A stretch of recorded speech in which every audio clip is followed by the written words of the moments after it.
A study from Princeton University found something strange. People who live in cluttered, messy spaces have significantly higher levels of cortisol. That's the stress hormone, all day long, even when they're sleeping. Now think about this for a second. When was the last time your room was truly clean? Not okay, not good enough, truly clean. How did you feel that day? Because I'm about to tell you something most people never realize. People who keep their house clean aren't just organized people. They're not perfectionists. They're not neat freaks. They've figured out something about the human mind that most people spend their whole life searching for. And by the end of this video, you'll understand exactly what that is. Let me tell you about a man named Marcus. Marcus was a guy who had everything going against him. Struggling financially, relationship going downhill, career stuck. And his apartment? Absolute chaos. Clothes on the floor. Dishes piling up. Things everywhere. One day his friend came over, and without saying a word, he started cleaning. Marcus got annoyed. Why are you doing that? It doesn't matter. His friend looked at him and said, the way you treat your space is the way you treat your life. Marcus laughed it off. But that night, he couldn't sleep. Because somewhere deep inside, he knew it was true.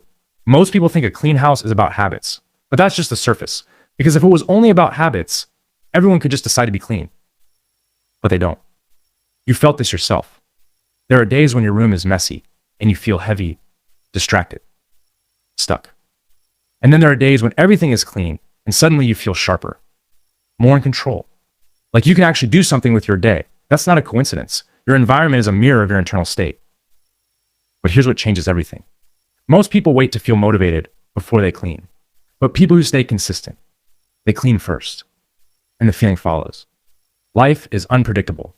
Money problems, career stress, relationships, uncertainty. There's always something you can't control. And that creates a constant background stress. Now imagine this. You come home after a terrible day. Everything went wrong. And your house is a mess. Clothes everywhere. Dishes in the sink. Things scattered with no order. What happens to your mind? It doesn't relax. It gets worse. Because now, even your safe space feels stressful. But people who keep their house clean understand something deep. They may not control the world, but they can control their space. And that small sense of control tells the brain, I'm not powerless. Cleaning becomes more than a task. It becomes a reset, a way to bring order back. When everything else feels uncertain, here's where most advice gets it wrong. People say, build better habits. But the real difference is identity. A habit is something you do. An identity is something you are. When it's just a habit, you negotiate with yourself. I'll do it later, not today. But when it becomes part of who you are, that negotiation disappears. You don't question it, you just do it. Because not doing it feels wrong. That's the difference. The question isn't, how do I get motivated? The question is, who am I becoming?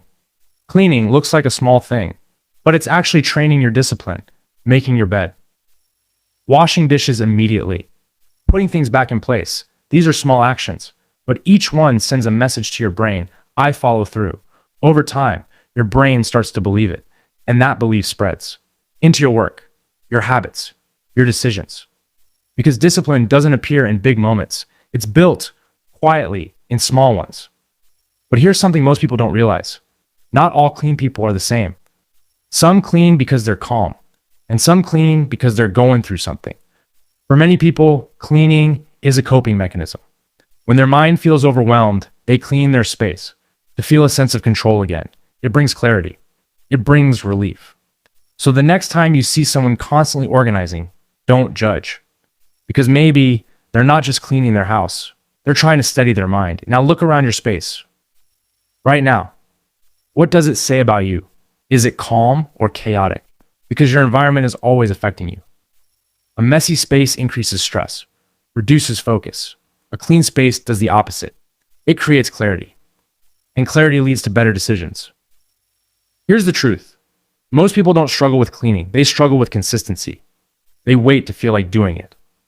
But that feeling rarely comes. Because action creates motivation, not the other way around. The people who stay consistent don't rely on feelings. They rely on standards. And standards become identity. Marcus didn't change everything overnight. He started small. One day he made his bed. That was it. The next day, he washed his dishes. Slowly, things changed. Not perfectly, but enough to feel different. Have you ever noticed that some people just seem to have it together, not perfect, not lucky, just together. Their work is consistent. Their mind is clear. Their life has a certain direction. And you look at them and think, what are they doing differently? Most people assume it's talent or connections or some big strategy they figured out. But a lot of the time, it starts somewhere much smaller, much more ordinary. It starts with the state of their space. There's a concept in psychology called environmental priming. And once you understand it, you'll never look at your room the same way again. Here's what it means.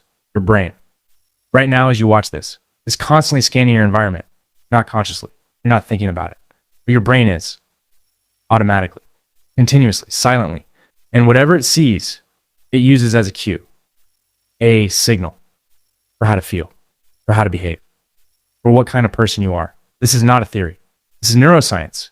Your brain is wired to match your behavior to your surroundings. Let me give you a real example. Researchers took two groups of people, same intelligence, same ability. They gave both groups the exact same task, same instructions, same difficulty level, same amount of time. But there was one difference. One group worked in a clean, organized room. The other group worked in a cluttered, messy one. The results were not close. The people in the clean room were measurably more focused, more creative, more accurate, more productive. Same task, same people. But the environment changed everything. Now ask yourself, which room do you spend most of your time in? Because here's what's actually happening. Every single morning, before you open your phone, before you make your coffee, before you say a single word, your brain wakes up and looks around, and it takes notes. If it sees clutter, clothes on the chair, dishes in the sink, things piled up with no logic, it registers chaos, and it quietly shifts into a mode of low-level stress, not panic, not crisis, just noise. A background hum of disorder that follows you through your entire day, into your work, into your conversations, into your decisions. You don't notice it, but it's there, draining you slowly, like a phone running too many apps in the background. You're not doing anything wrong, but the battery keeps dying faster than it should. Now flip it. Imagine waking up, and your space is calm. Everything in place, clean surfaces, order. Your brain scans the room and registers control, not excitement, not motivation, just clarity, a quiet readiness. Like the room itself is telling you, you have it together. You can handle today. That signal changes the quality of every decision you make after it. The email you write, the conversation you have, the work you sit down to do, all of it, subtly, invisibly, shaped by what your brain saw first thing in the morning. And now here's where it gets really powerful. This effect doesn't just happen once. It compounds. Day one. You wake up to a clean space. Your brain feels slightly more in control. That slight clarity leads to slightly better focus. That focus leads to slightly better work. That work leads to slightly better results. Those results give you a small confidence boost. That confidence makes you more likely to maintain your space tomorrow. And tomorrow it happens again. Slightly better. Slightly sharper. Slightly more like the person you're trying to become. Now zoom out. Do this for 30 days. Do this for 6 months. Do this for a year. The person who started making their bed every morning and the person who didn't are living completely different lives. Not because of the bed. Because of the chain reaction the bed set off. Every small act of order is a domino. And dominoes don't stay still. But I want to go even deeper. Because there's another layer to this that most people miss completely. It's not just about focus or productivity. It's about self-signaling. Every action you take sends a message to yourself about who you are, about what you're capable of, about what you deserve. When you leave your space messy, day after day, you are telling yourself something, not out loud, but in the language your subconscious understands perfectly. I don't have it together. I'll deal with this later. I'm the kind of person who lets things pile up. You may never consciously think those words, but your behavior is speaking them, and your brain is listening. Now here's the uncomfortable truth. Most people reading this right now have been sending themselves that message for a long time, not because they're lazy, not because they don't care, but because nobody ever told them that the state of your space is a conversation you're having with yourself every single day, whether you want to be or not. So what happens when you flip it? When you start maintaining your space, even imperfectly, you start sending a different signal. I follow through on small things. I respect my environment. I am someone who keeps their word, even to themselves. And slowly, your brain starts to believe it, not because you forced it to, but because you showed it evidence. Real, physical, undeniable evidence, every morning, in the form of a made bed, a clean counter, a room that says, someone who has it together lives here.